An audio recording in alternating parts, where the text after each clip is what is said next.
experience. Something happened and we decided not to go back to the Himba tomorrow. I think our lives were at risk.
To Opuwo, which is where we're gonna see the Himba Tribe, and we're just driving around. There's Himba women already here everywhere, and not only Himba women. There's like all the tribes are mixed. There's Himba Tribe, Herero Tribe, and there's another Angolan tribe, and they're just chilling here, like with all the Himba hair outfit, like just doing live here, buying some street food, buying some stuff. But it's so incredible to watch. And now we're going to our lodge and then we'll go visit them. Wow, this is insane. This is what we wanted. This is the real experience. Maybe he was Friday, selling the drugs, going in the street like that everywhere. You want to see that?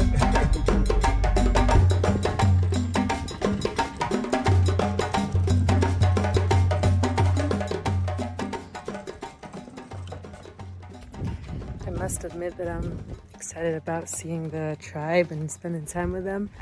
But I'm also very happy that we're staying in an actual hotel. Yeah. Wow.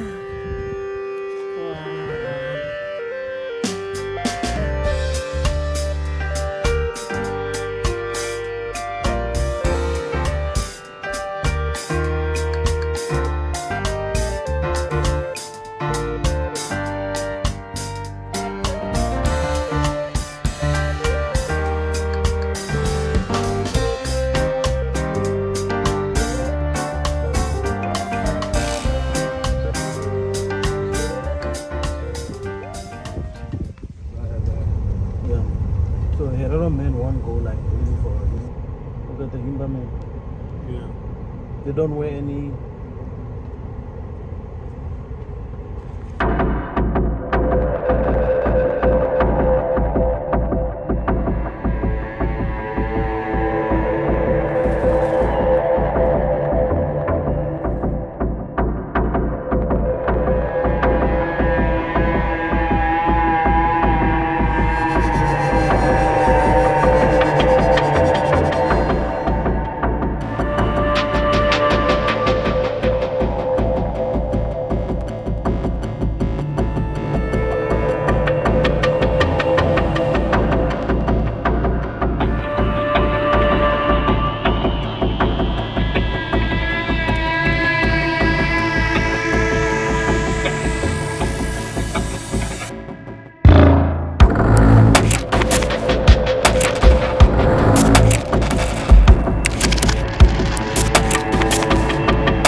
guys, something happened, and we decided not to go back to the Himba. I decided, and then we decided.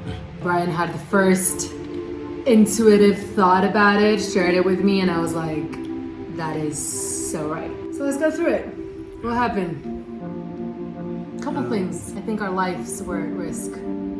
Yeah, to say the least. We're an hour outside of a town that already looks like a town. It's a town of 15,000 people. We were in the jungle, in the wilderness. We had our tour guide with us, but he didn't speak their language. We had no internet. We had no connectivity. And, These people get visitors once a year or twice a year, so they're not used to it at all. And they kept pointing things out of us, like the chief that is this guy on the video. He kept pointing at my iPhone, like, what is that? And can I see it? He gave me a handshake, and he was like holding the handshake. I was like trying to let go. He wouldn't let go of my handshake. Then he did a, how do you call it? A G check? He G-checked me. He said that I wasn't strong enough to carry a goat up a mountain. I started laughing at Brian, like, And that my scar came from the gym and not from taking care of goats and cattle. he was like trying to see if like Brian was enough of a man, I guess, to get in a fight with those 30 other men there. Yeah. It was a bit scary. It was just like not the good vibes we wanted. So our plan with them was we actually bought one of their goats, because once a year they do this ceremony where they sacrifice a goat, they do their dance, do the whole celebration, because it's a very special thing for them. They meet probably like once a year. The rest of the time they eat the goat milk mixed with the porridge of corn. So we bought a goat from them that cost around like $60, was it? $70? Or less, yeah, like 55. $55. So we paid them that money, and we were gonna come back on the following day to do that whole ceremony. And yeah, also paying them that money, you know, these people don't usually use money, they don't have money, so. Yeah. What else made the list of weird shit? There was this one young adult there who was probably staring at Corolla in the distance for like an hour straight. When we left, he asked me to take off my shirt and give it to him. A girl asked Corolla to take off her scarf and give it to her. Which I did. I didn't take it off, but like I gave it to the guy to give it to her on the following day. The baby thing was a big one that I held this baby on the video. I held him because, you know, in the middle of all the goats, there was a 1-year-old baby that came to my legs. Didn't see the mom anywhere. Just held him. And then he fell asleep on me. And when I gave it back to the mom, she gave me a look of like, don't touch my baby. What the fuck are you doing? Don't touch my baby. She was not happy about it. And she said something in her language that I was like, and the guide, I think he didn't really want to translate that for me. He was kind of like, she's just being playful. I was like, she's not happy about it. Yeah, we saw a lot of body language. The guy was, you know, when we walked over there, this is the reality of Africa, but, you know, we gave kids some snacks. Sticky chocolate had kind of been caught inside of the plastic of it. And so we took the empty plastic back, and the kid begged to have the plastic back again so he could lick the side of it in the hopes that some flavor might be left just on the side of the plastic packaging. Yeah, that was pretty sad. You know, we were actually told by the guide to leave our water inside of the car as well, to not give it to them, because, well, we could have. It kind of would have started You did give him a water bottle. I gave him a bit of water I had in there. Well, he grabbed it out of your hand, basically. Yeah. He was like, give me the water bottle. Yeah, and you know, at some point there becomes a cultural relativism and I think a cultural moralism to it all. Yeah. We've been so blessed to not be in a situation like them. They're rich in some ways, I think, in my opinion. I still believe that. But then they also have very difficult lives in other ways. No access to basic medical care. Food and water is a struggle every day to find clean food and water. No electricity. Yeah. One of the things that stuck with me the most, this is how I did evaluation of it, because I kind of went into it, perhaps you did too, with the perspective that people are choosing to live in an authentic way to in the way that their ancestors did, off the land.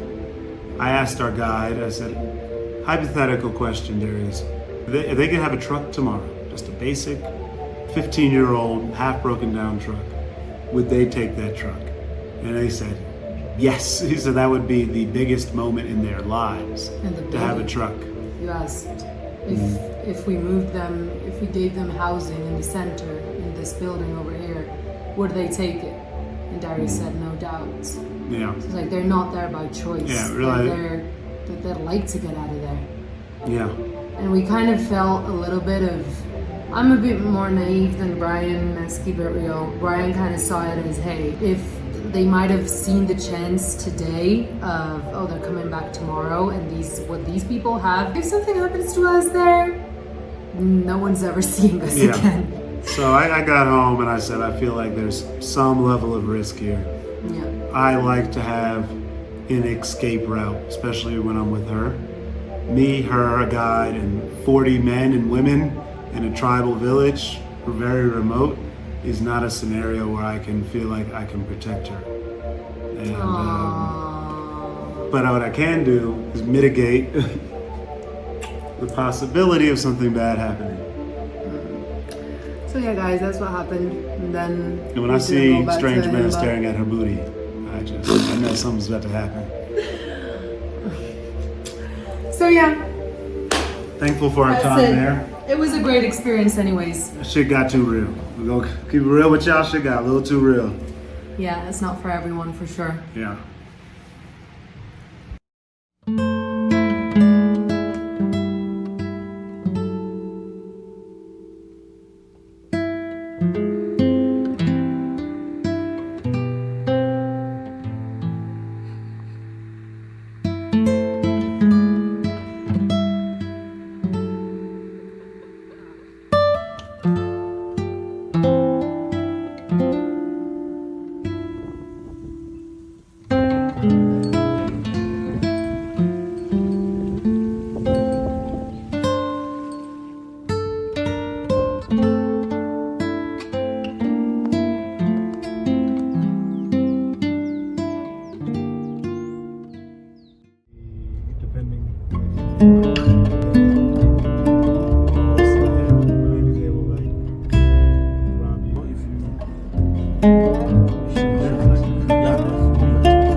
Craziest hotel you've ever stayed in?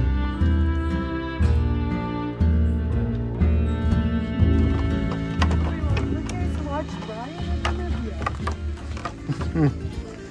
Babe, hold on. Pause for a second. Talk to us. Talk to us. Thank you for giving me a moment of fame. To give your view Oh, this is real quick. insane. This is crazy. This is over the top. This is crazy. This is over the top. There's a freaking pool and a catarata on the pool. Like, what is going on? We arrived to Luxury Mars. How hot is it? 60 degrees Celsius. I don't know how much that is in Fahrenheit, but this 42. is crazy. It's 42. 104. But it's beautiful. We just arrived to visit the Damara Tribe, and we are staying in the middle of the desert of Namibia. Or is this still semi-desert? It's in between semi-desert and desert. This is desert. This is the most desert place on the planet. So this is the San people's original home from 5,000 years ago. Do you remember the San? Yeah, the San people is the first tribe we visited. Tell me something you like about them. I like that they have spiritual rituals that they do all together, and they still preserve their medicine man, and is the most wise and important person in the tribe. Wow.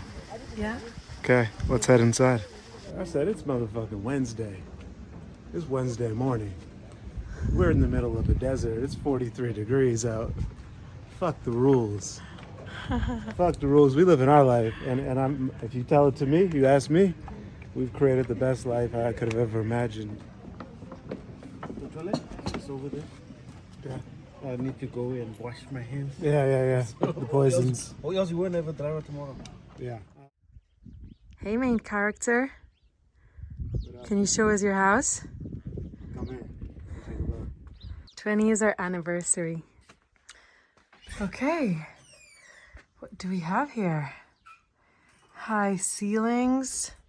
It's so cool. I'm gonna close this door because a bed for the baby. Sick. Yeah. So?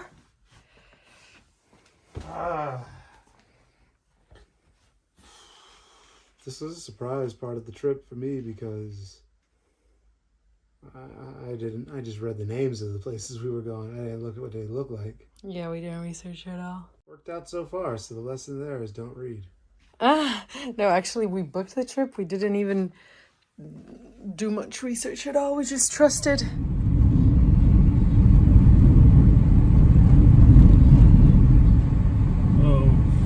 Visit and what?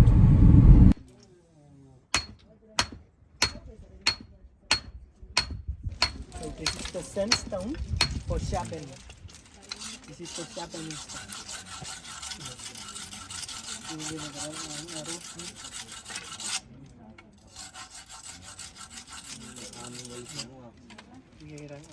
Later on, we make knives. Yeah, this is zebra head.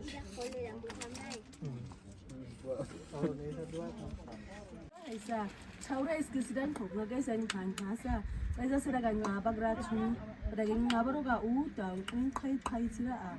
Nasa Chaura is Karagasian, how Nasum Draum. I'm a character. Bugmagawan, Mama Karagasian.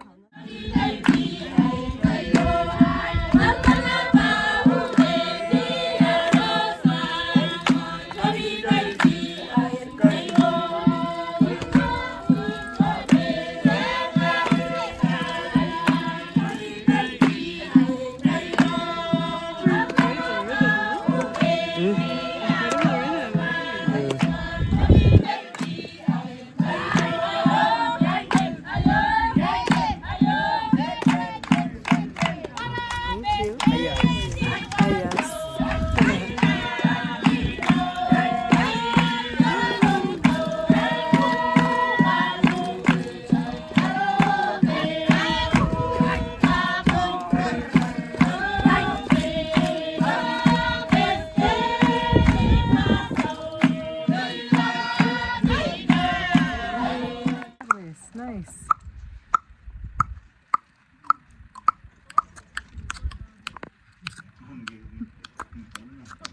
Okay, say some word. With a word? Must I explain it with a word? Like, yeah, the sound and a word. Aundako. Taco. Aundako. Aundako, Aundako, Aundako, Just you. Undako. Aundako. Undako. What does that mean? It's enough. It's enough. It's enough. Ya está. Aundako, Aundako. Undako. Undako. Undako. Hore, Right. hore, hore, hore, Hore. hore, hore, hore. I can do that one better. Yeah, hore, Hore. hore, hore. Then you say cats. Hore, hore, What does hore mean? hore, What does that mean? cats. Catch. Oh, catch. Cats, yeah. Hore. Hore. Hore. Water. Water. You? Water. Hore. Good. Water. Hore. Okay, thank you. Adios. So this is our traditional beer made out of the Wow. grass seeds. So first, the ants, they collect these grass seeds, and if they're also wet, they take it out and put it under the stones for dryness. Yeah. So that's the time we come and steal some of it from the ants, and we bring it to the village, mixing it with water and a little bit of brown sugar. Ah. But you have to put it in the sun for fermentation. Yeah. But you can smell it. Yeah. Smell it. Smells like beer. Yeah, it's real beer. But the first day, the kids can also drink the beer. Then it's not strong yet. But if it stands for 3 to 5, 4 days, very strong. And only adults can drink the beer. That's the way we are drinking it now.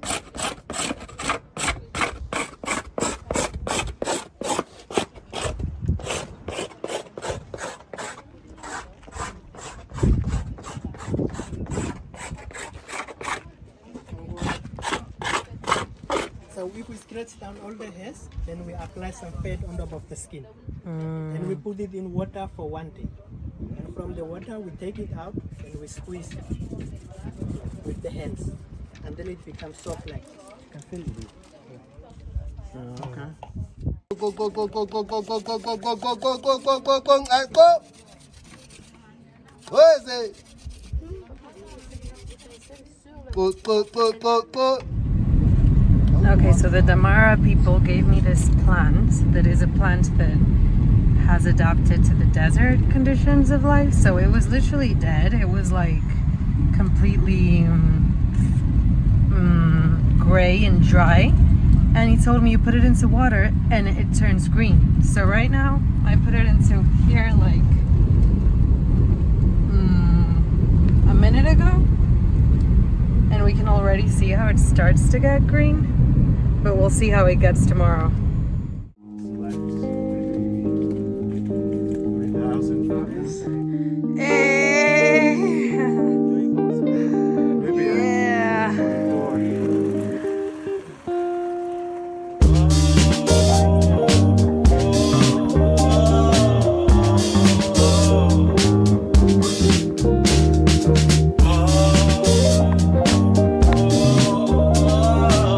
Go to the road. We're gonna go see the San people, or whether what's markings they have in this region. We met them earlier, but now we are in the Kalahari, where it's where they originally are from. We're here.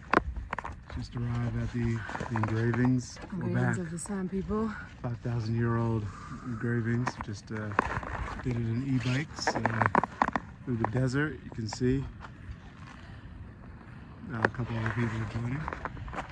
Now we have a 45-minute walk to see the engravings, and we parked our babies here. Nice in the mix. There you go. Let's do it. All right.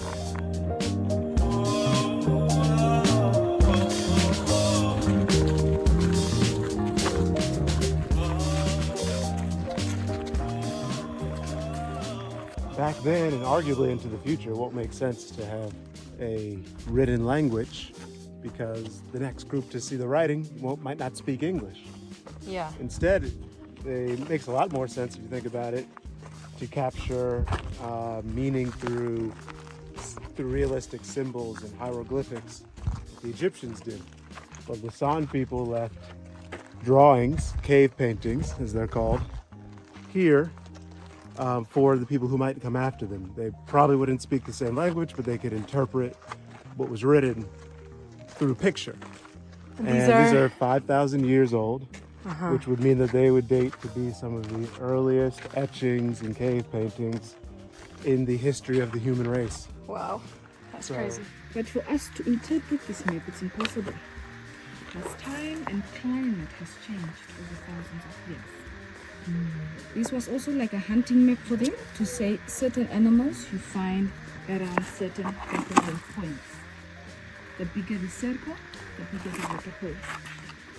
The line that connects the two water holes, that indicates the movement of animals from one water hole to the other water hole. Like this is 4 heads. So these people, the way they say something is the way they will engrave it. Ostrich was important to them because the egg was so big it can feed the whole family. So with a stick, they would make a perfect little hole in the egg. They would drink it or they would pour it out. And when it's empty, for them it becomes a water container. All that climbing, huh? Oh, wow. He's tired. Today in National Geographic, we see a wild, unidentified animal walking through Mars. What is he gonna do? No one knows. Will he eat all the other weird animals that are behind him? Oh, he's jogging. Maybe he is a marathoner. An athlete? We'll never know. Looks like he is looking for something. That is a technique done for hunting by the Bushmen. Maybe that's his plan. Okay. He can talk. He talks my language. Oh, I think he's in love with me. Oh, he is.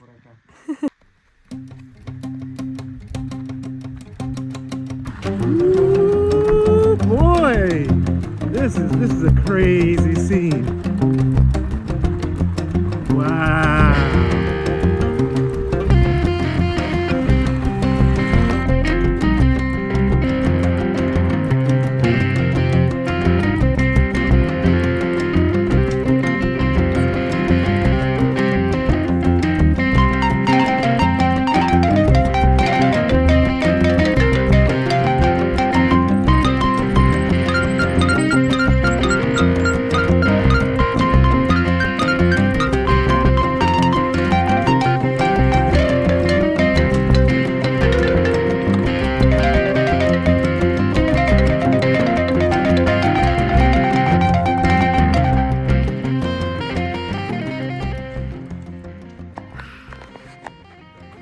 We just rode about 2 hours in the desert in these bikes that, even though they have a battery or motor or whatever you call it, it's tough.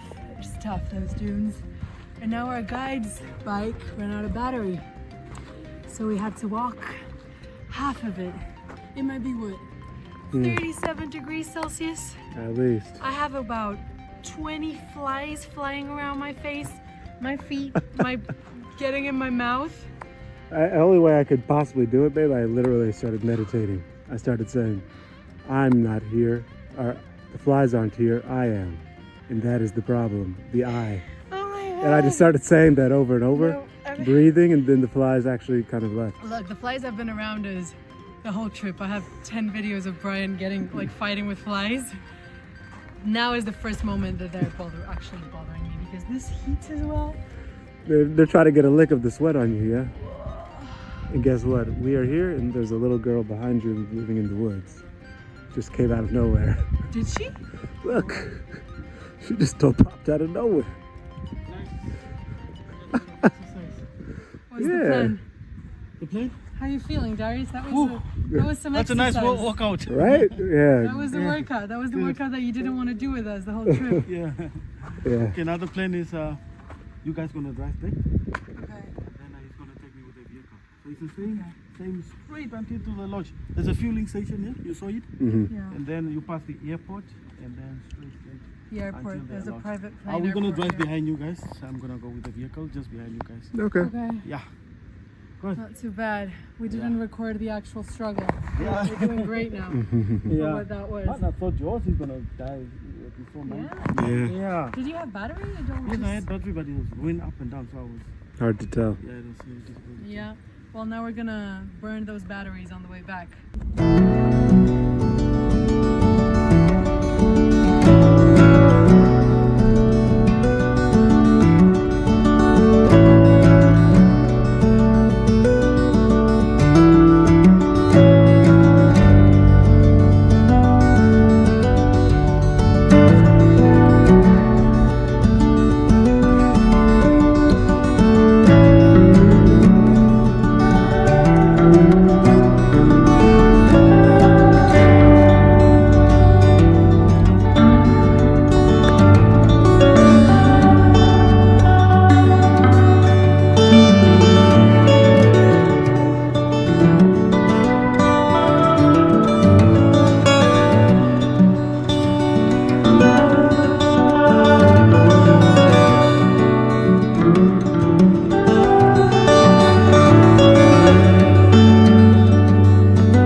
Bye-bye to Mars. We're leaving.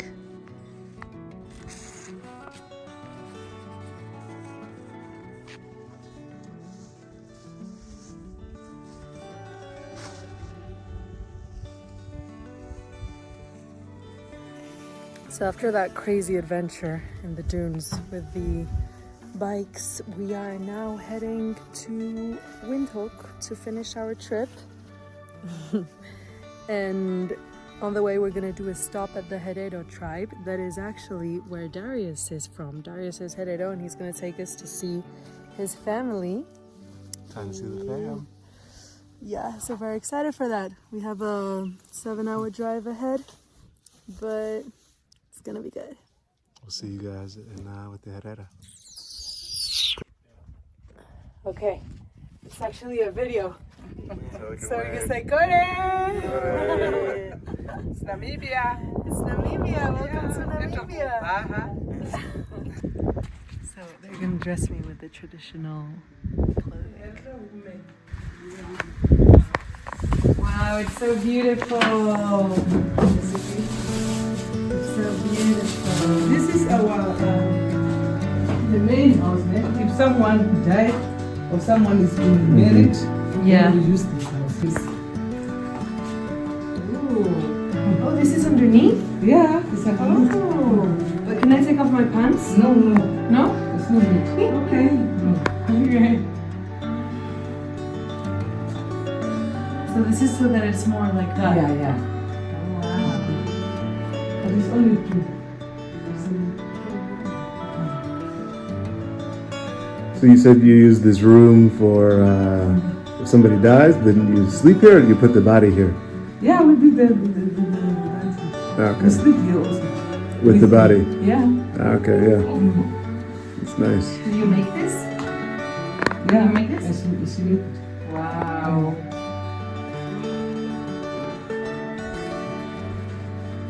Where I'm from, we don't know how to make clothes. Is it? We only go We to buy in the shop. in the shop.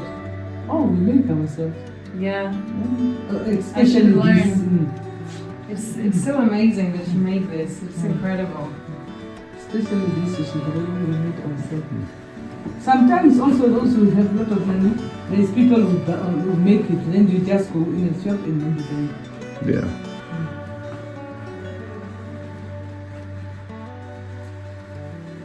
You almost wear says.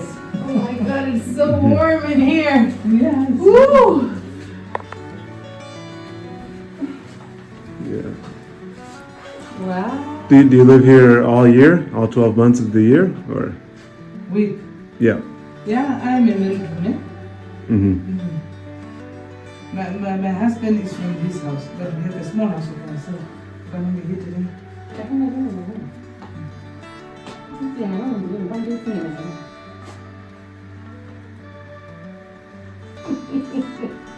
She's loving it. I just got the Chanel double C for, and her name is Carola, so it's good for the C as well. Cece.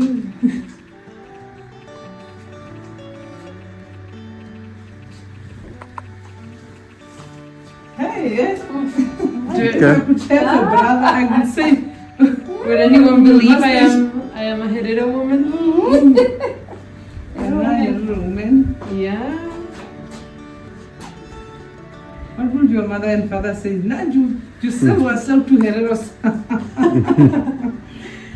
Well, thank you. This is so nice. Do I look good? Yeah? Yeah, you look awesome. Now we can the three of us the same. Yeah. Okay. There you go. There's the moment.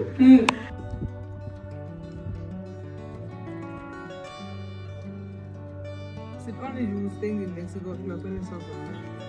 No, my parents stayed in America. Yeah. But it's good. April 1st is it's a chance to get you with her, celebrate, plus we have Easter, March 29th. All right. Yeah, it's like a princess.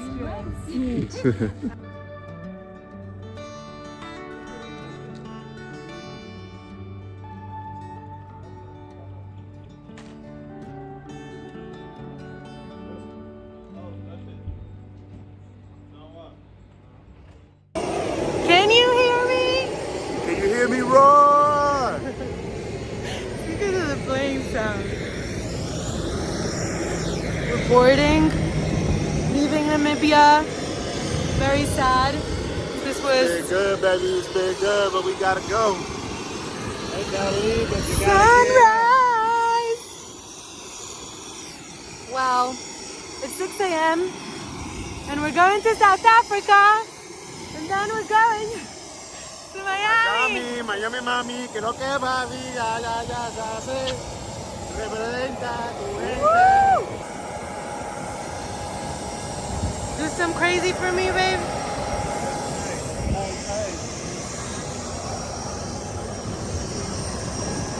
Okay.